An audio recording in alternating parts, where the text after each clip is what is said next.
రేవంత్ రెడ్డి గారు ఎప్పుడు ఒక మాట గట్టి చెప్తుంటాడు, నేను 1 కోటి మంది ఆడబిడ్డల్ని కోటీశ్వరులు చేస్తామని చెప్తుంటాడు. చెప్పి ఆయన ఒక 2 పథకాలు ప్రారంభించాడు. ఆ 2 కూడా మన ఉమ్మడి మహబూబ్నగర్ జిల్లాలో ప్రారంభించారు కాబట్టి ప్రెస్ మిత్రుల దృష్టికి రావాలని చెప్తా ఉన్నా. ఒకటి, నేను ఆడబిడ్డలకు బస్సులు కొనిచ్చిన అని చెప్తున్నాను. ఈ బస్సులు అనేటివి మండల సమాఖ్య ఆధ్వర్యంలో కొంటున్నారు. ఒక్క బస్సు, ఒక ఆర్టీసీ బస్సుకి 36 లక్షల రూపాయలు అవుతుంది.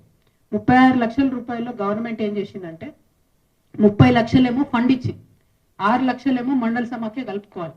అంటే ఈ 36 లక్షలతో ఒక బస్సు కొంటారు. ఈ బస్సు కొని ఆర్టీసీ కిరాయికి ఇస్తారు. ఆర్టీసీ కిరాయి ఇస్తే ఆర్టీసీ ఏం చేస్తుంది, నెలకు 69,000 రూపాయలు కిరాయి ఇస్తారు. ఈ 69,000 రూపాయలు ఎవరి చేతిలో ఉంటాయి, మండల సమాఖ్య చేతిలో ఉంటాయి.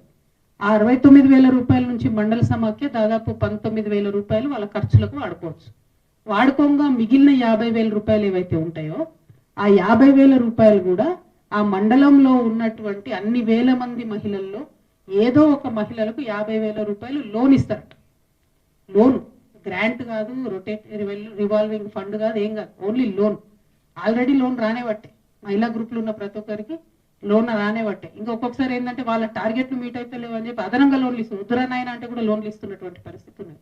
ఇప్పుడు ఇంత బస్సు పెట్టి మొత్తం ఇంత వేసి కథ వేసి వచ్చేది 50,000. ఆ 50,000 కూడా లోనే ఇస్తుంది. మరి ఎవరు కోటీశ్వరులు అవుతారు దీంతో? లోన్ ఇస్తే ఎట్లయితారు?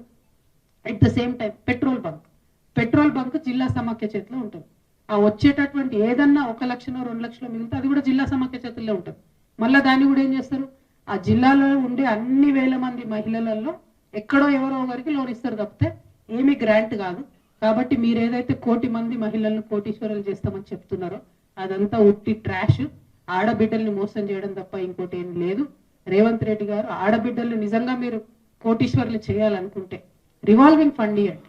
ఒక్కొక్క ఆడబిడ్డ ఏదైనా చిన్న వ్యాపారం పెట్టుకోవాలంటే 5-6 లక్షల వ్యాపారం పెట్టుకోవాలంటే 3 to 4 lakhs మీరు ఫండ్ ఇచ్చేయండి. డైరెక్ట్గా ఒక 2 lakhs లోన్ ఇవ్వండి. ఆమె ఎదుగుతుంది, ఏదైనా కొనుక్కుంటుంది, దాంతో కొంత డెవలప్మెంట్ అవుతుంది. అట్లా చేయలేకపోతే మీరు అబద్ధాలు చెప్పడం బంద్ చేయండి. కోటీశ్వర్లను చెప్తామని చెప్పి మసిబూసి మారేడుకాయ చేయడం కరెక్ట్ కాదు. మీరు నిజంగా అచ్చంపేటలో పుట్టి వనపర్తిలో చదివి కొడంగల్లో గెలిచిన అంటే అచ్చంపేటలో ఉన్న ఆడబిడ్డలకు తులం బంగారం ఇవ్వండి ఫస్ట్. వనపర్తిలో ఉండేటటువంటి ఆడపిల్లలకు స్కూటీలు ఇవ్వండి ఫస్ట్. కొడంగల్లో ఉన్నటువంటి మా మహిళలందరూ కూడా 2,500 రూపాయలు ఇవ్వండి ఫస్ట్, మంత్లీ ఇస్తామనేది. అవి ఇస్తే వాళ్ళు ఏమైనా డెవలప్ అవుతారు. కానీ ఉట్టిగా అబద్ధాలు చెప్పడం చాలా దారుణం.